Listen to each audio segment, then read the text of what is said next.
కనుక ఈ రోజు మనకి ఎమ్మెల్సీ ఎవరైతే ఉన్నారో మన అభ్యర్థి గారు ఆలపాటి గారిని మీరు గెలిపిస్తే మనకి మండలిలో ఎక్కువ ఎమ్మెల్సీ సంఖ్య పెరుగుతుంది. తద్వారా మనం ఏ బిల్లు పెట్టినా కానీ, ఎందుకంటే ల్యాండ్ యాక్ట్ చట్టాన్ని రద్దు చేశాం, అన్నా క్యాంటీన్స్ పెట్టాం, తర్వాత చాలా మంది కూడా పోలవరం, అమరావతి ఉరుకులు పరుగులు తీస్తుంది. ఇక చాలా ప్రోగ్రామ్స్ సూపర్ 6 తో ముందుకెళ్తున్నాం. ఇవన్నీ ముందుకు వెళ్ళాలి అంటే మనకి శాసన మండలిలో తప్పనిసరిగా మనకి సంఖ్య పెరగాలి. కనుక ఈరోజు మీరిచ్చే ఎక్స్ప్లెనేషన్ బయట కూడా ఎందుకు వేయాలంటే, సార్ ఎందుకు గెలవాలంటే దిస్ ఈజ్ ద ఎక్స్ప్లెనేషన్.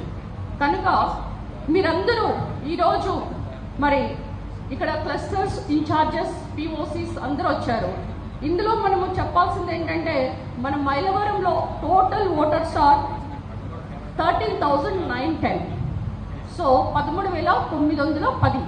అందులో మనకి 21 బూత్లు ఉన్నాయి, కానీ ఒక బూత్ పెరిగింది. అంటే ఆల్మోస్ట్ అది 21A అని చేశారంట. So 22 booths. ఇందులో మనకి జరిగిన ఓటర్ వెరిఫికేషన్లో we have reached almost 70%. So రెండో స్థానంలో కృష్ణా జిల్లాలో ఉన్నాం. కనుక మీ అందరికీ I give a good round of applause. మరి ఇందులో డోర్ టు డోర్ క్యాంపెయిన్ మనం 50% చేసాం. ఎందుకంటే దాంట్లో ప్రాబ్లం ఎక్కడ వచ్చిందంటే, టెలిగ్రామ్ బాట్లో అది క్లోజ్ అవటం వల్ల యాప్ మనం ఎంటర్ చేయలేకపోయాం. అది door to door delivery and whatever we're talking about campaign 50% నుంచి ఇప్పుడు 15% పెరిగింది. అంటే ఆల్మోస్ట్ 65% మనం రీచ్ అయ్యాం.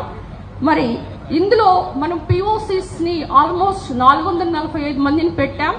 అందరూ కూడా కొంచెం యాక్టివ్గా లేరని చెప్తున్నారు. కానీ ఈ ఎలక్షన్ అనేది మనకు ఒక పరీక్ష, అంత ఈజీగా తీసుకోకూడదు. ఇందాక చెప్పినట్లు చాలా మంది స్పీకర్స్ చెప్పారు,